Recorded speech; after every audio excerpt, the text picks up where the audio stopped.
tata cara mengoperasikan modul utang. Ini adalah bagian dari software FC Accounting. Baik, kita mulai. Masukkan sandi ya.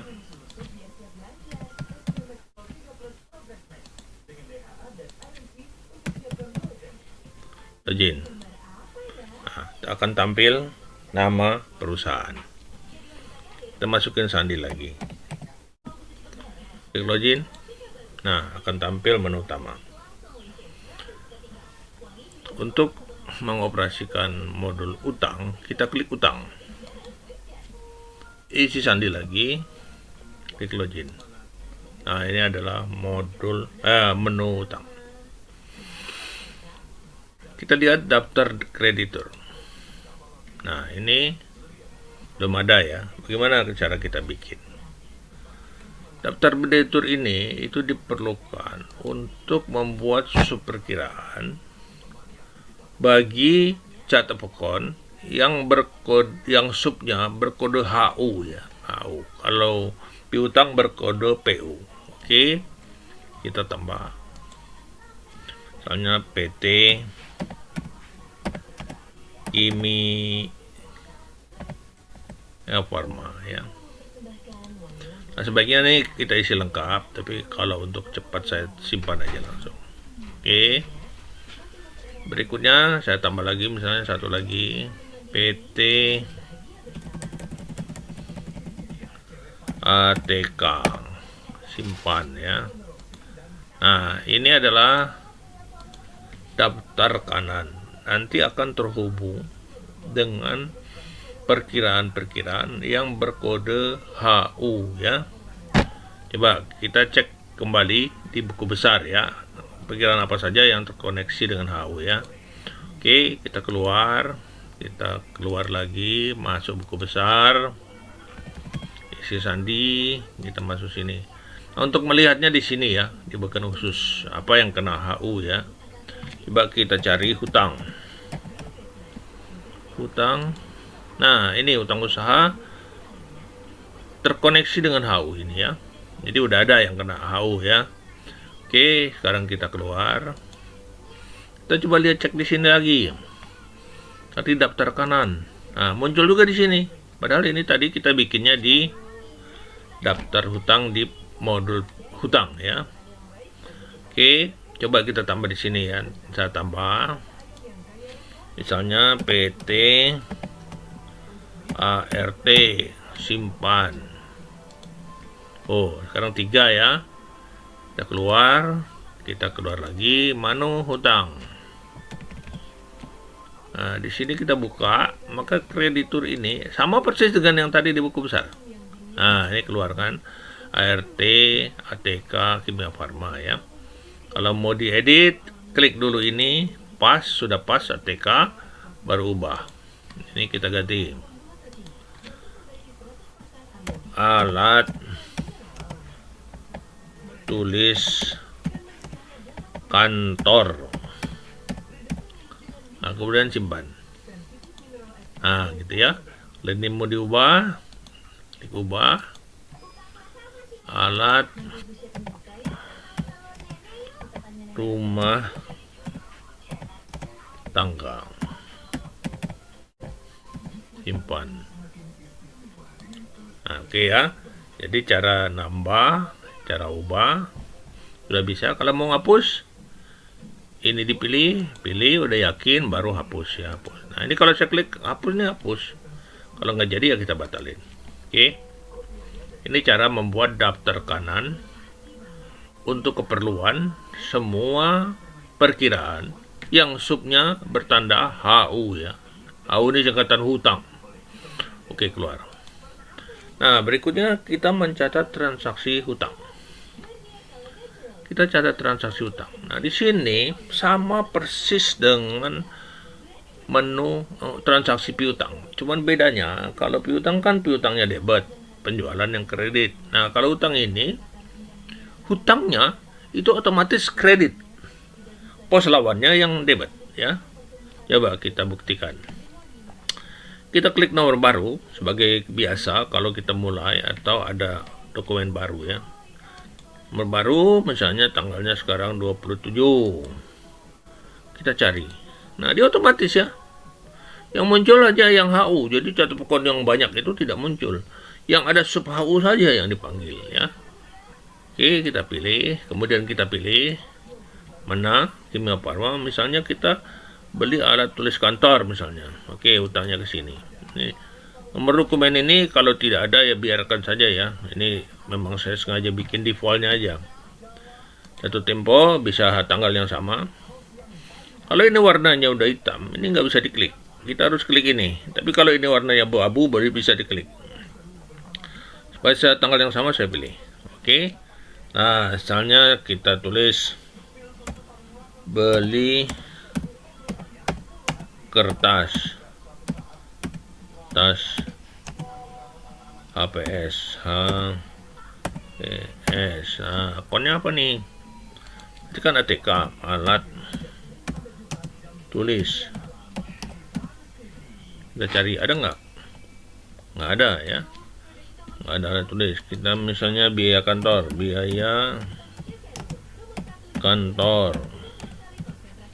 Kita cari. Wah, nggak ada juga nih. Kita cari 5 kode 5202. Ada biaya apa ya? Nah, kita cari di sini apa? Ada di BATK nih ya. Jadi tadi harusnya kalau kita tulisin ATK ada ini. Nah, itu harusnya. Nah, ini ada dua nih BATK. Apa beda yang ini sama yang ini ya? Yang satu ini, coba perhatiin. Ini 5201. Berarti dia kelompoknya adalah dalam biaya langsung. 5202 ini dalam biaya administrasi umum. Nah, kita mau pilih yang ini. Oke, kita pilih. Nah, coba perhatikan ya.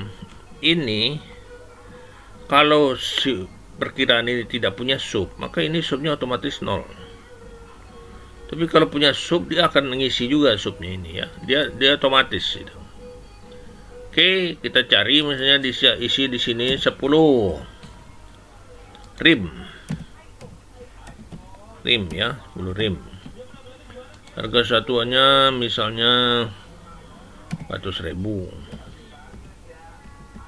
Hitung.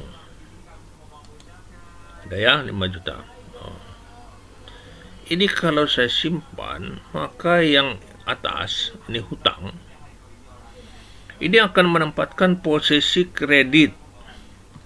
Yang ini biaya ATK ini otomatis akan mendapatkan posisi debit. Jadi dia sekaligus dua itu jadinya. Simpan ya. Nah, gitu. Jadi ada dua. Gimana kalau misalnya saya mau nambah lagi? Mau nambah, jadi beli kertas HPS ini selain untuk biaya administrasi kantor, tapi juga untuk biaya langsung misalnya ya, bagian. Nah, kalau mau nambah, itu caranya kita klik ini.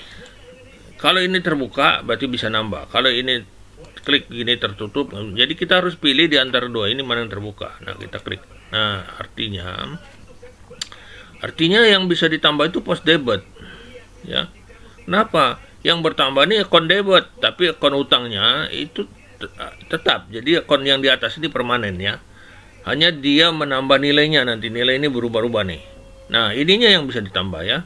Kita tambah lagi, misalnya kertasnya tetap HPS, tapi sekarang kita tulis ATK. Tapi sekarang yang atas, kodenya 5201. Nah, berubah kan kodenya. Nah, yang ini mungkin kita belinya hanya yang cuma beli 4 ya. Hitung. Oke. Ini kalau klik simpan, dia yang bertambah akun ini yang bertambah. Di sini nambah 1 akun. Tapi yang bawah ini dia tidak nambah akun, tapi nilainya yang bertambah ya. Oke, saya simpan. Nah, lihat. 5101 ini nambah yang 2 juta, tapi yang ini itu menjadi 7 ya. Jadi dia tidak nambah kredit, yang nambah debitnya ya. Jadi tambah kurang ini akan mempengaruhi nilai ini saja. Sama dengan piutang itu sebaliknya. Sekarang kita coba cetak, kita klik ini, cetak jurnal. Nah, jurnalnya seimbang kan? Oh, imbang. Jadi otomatis ya, seimbangnya itu otomatis. Kemudian pemilihan debit kreditnya ini tidak ditentukan oleh operator, tapi sistem ini yang sudah membuat dia debit atau kredit secara otomatis ya. Oke, kita coba lagi. Misalnya saya mau memberikan diskon ya, dapat diskon. Kita klik ini. Jadi kita kan harusnya berutang sebesar 7 juta. Nah, ini ada diskon. Jadi berarti utangnya berkurang kan? Utang berkurang berarti kita klik. Nah, diskon di sini ya. Potongan.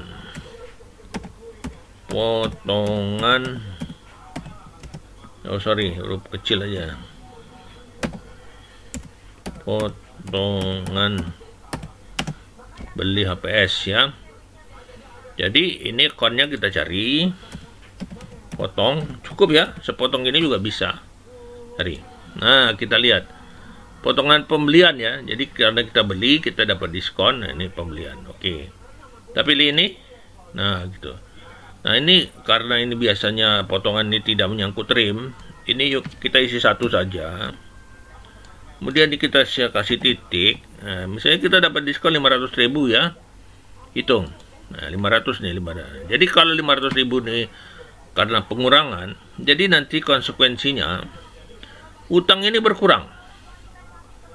Utang berkurang, maka karena ini kurang, jadi akun ini akan menjadi kredit ya. Gitu, ya. Atau menjadi kredit. Begitu saya simpan ya. Nah, perhatikan. Beli APS-nya, utangnya menjadi 6,5. Ini kita memperoleh diskon dengan sebesar 500 ya. Jadi dia selalu seimbang. Cetak jurnal. Oh, seimbang lagi ya. Jadi begitu. Jadi ada proses di mana ini membuat utangnya terbentuk dulu. Kemudian utang itu bisa bertambah. Kalau utang bertambah, berarti pos debit yang nambah. Kalau utang dikurangi, berarti pos kredit yang nambah ya. Oke. Di jurnal ini selalu otomatis. Oke. Nah, kita lihat hasilnya di buku besar ya. Di buku besar kita lihat ini ada nambah utang ya. Kita lihat. Oke, keluar. Nah, kita lihat ke sini, di sini. Neraca. Nah, sekarang tanggalnya kan 27 sampai dengan cetak sekontrol. Nah, ini ada utang nih muncul ya, utangnya muncul tuh, utang usaha tadi. Kita ingin tahu nih utang usaha ke siapa tadi ya. Oke, kita klik ini, kemudian kita cari utang usaha ini yang 6,5. perkiraannya utang usaha kepada siapanya. Nah, itu kan tadi kan kita bikin ke alat tulis kantor, jadi langsung otomatis tergabung ya. Jadi kita nginput di modul utang, outputnya langsung tampil di neraca. Jadi neraca itu terbentuk otomatis ya. Jadi kita setiap hari kerjanya cuma nginput neracanya jadi sendiri, nggak usah diolah-olah, nggak usah di utak-atik pakai Excel, udah langsung rapi ya. Ini selalu seimbang jurnalnya. Oke. Nah, karena tadi ada unsur biaya, coba kita lihat rugi laba. Oke. Laba, kita klik cetak. Tuh, ada ya. Nih. Biayanya muncul sebesar. Nah, ini kan kita nggak tahu nih biaya pemasaran sama biaya administrasi umum nih ya. Nggak kelihatan nih ATK-nya. Yang jelas ini nambah nih 2 nih, ya. Nah, oke, coba kalau kita mau yakin isinya apa. Ini kan kalau kita mau lihat lebih jelas detailnya tuh di sini. Oke. Kita cetak. Ya, di sini lebih jelas. Apa yang bertambah tadi? Ini biaya kantor, biaya ATK yang biaya pemasaran nih, 52 juta. Ini biaya ATK yang biaya administrasi umum nih, 52, ya. Jadi udah masuk. Jadi kalau kita klik semua ya. Tuh. Neracanya tetap seimbang, ya. Jadi udah terbentuk. Nah, jadi kita lihat lagi, kita ulang. Jadi ATK dibebankan beban pemasaran itu 2 juta. ATK di beban kantor itu adalah 5 juta ya. Jadi itu rinciannya ya. Jadi kalau di rugi laba dia kelihatan gelondongannya aja ya, golongannya aja yang muncul. Coba kita cetak ulang. Nah, nih. Cuman kelihatan di beban pemasaran 2 juta, di beban administrasi 500.000 ya. Itu. Jadi seperti itu. Jadi kita input di menu utang ya, dia muncul di neraca rugi laba. Oke. Jadi itu kalau kita lihat di jurnal utang nih bisa kita coba sampai dengan. Jadi kalau buka ini nih nggak terbuka nih, klik dulu. Nah, gitu ya. Kita klik utang. Nah, nih cetak. Nah, itu. Ya. Jadi muncul jurnal utangnya. Oke. Kita keluar. Kita kembali lagi ke utang. Nah, gimana kalau utang tadi? Waduh, ternyata keliru ya. Kita keliru, ingin koreksi. Nah, koreksi ini sifat jurnalnya tuh terbalik ya. Oke, kita coba ya. Koreksi jurnal utang. Nomor baru, tanggal yang sama misalnya. Cari utang usaha. Kemudian kita cari utang alat tulis kantor, ATK ya. Ininya biarin aja. Oke. Jatuh temponya pilih yang sama. Koreksi pembelian judulnya. Koreksi pembelian ATK. Oke. Kita cari apa akun ATK-nya. Klik aja ATK, cari. Yang mau kita koreksi ini misalnya ini.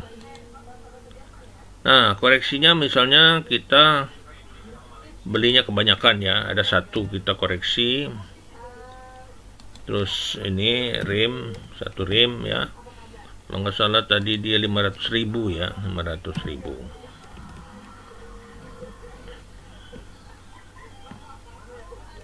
Dua tiga hitung.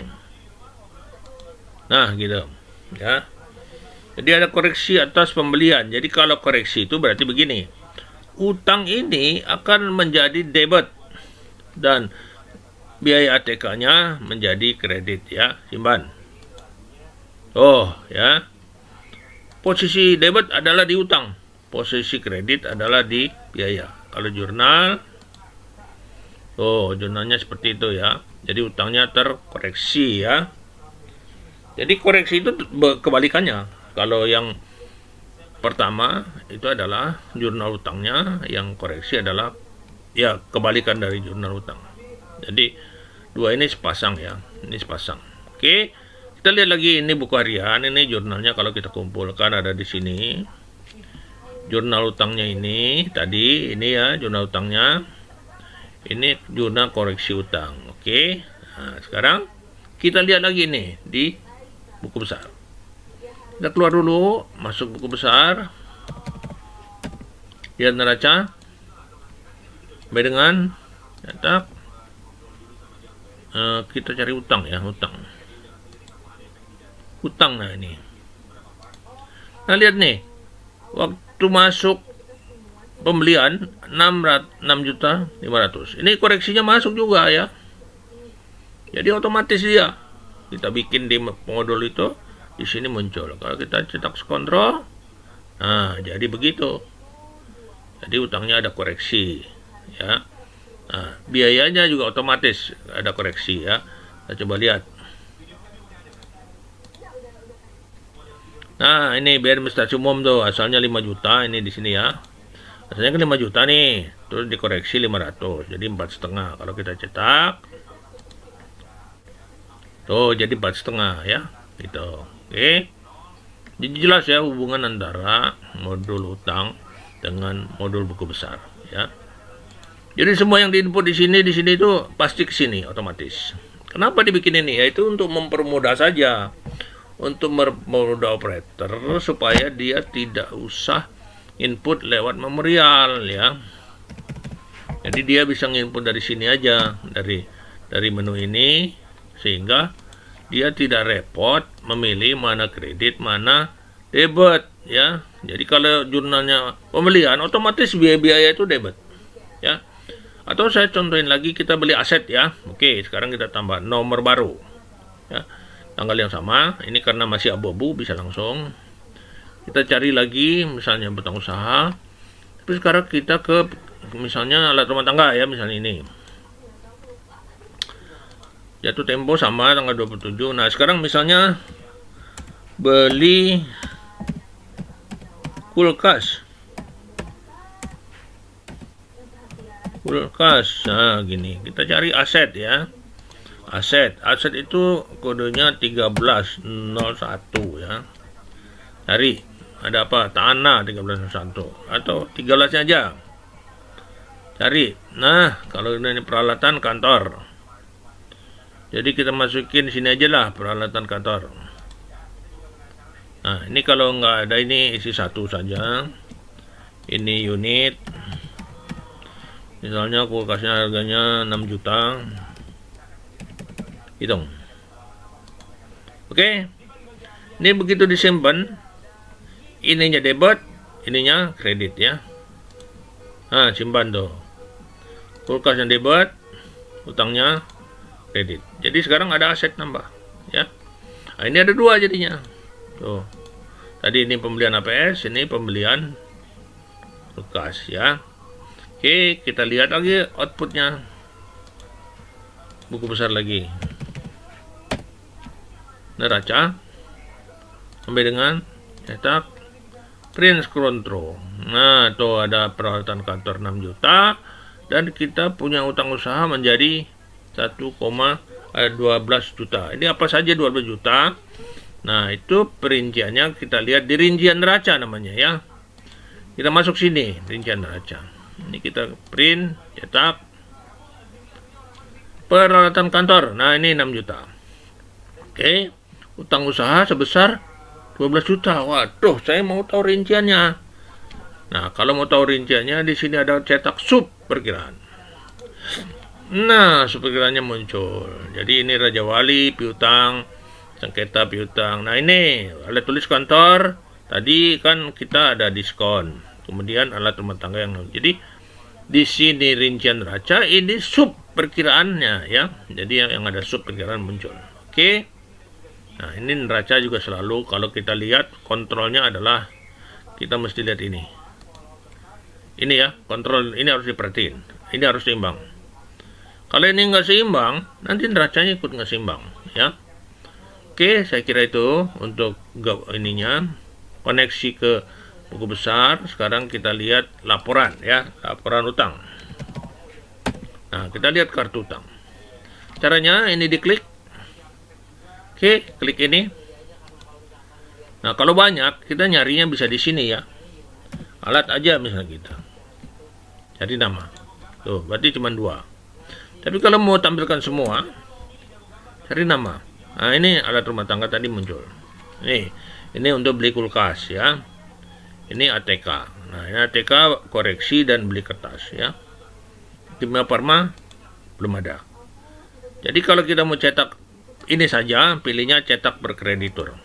Nah, ini muncul hanya si alat tulis kantor. Kalau mau semua kita klik ini.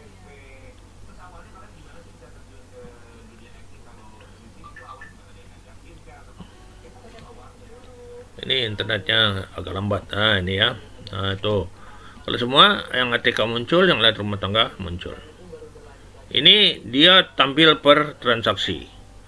Tapi kalau kita mau lihat rekapnya saja, nggak usah ada transaksinya. Ini di sini. Oh, ya. Ini dia tampil per invoice-nya. Per invoice, ya. Kali ini untuk aging.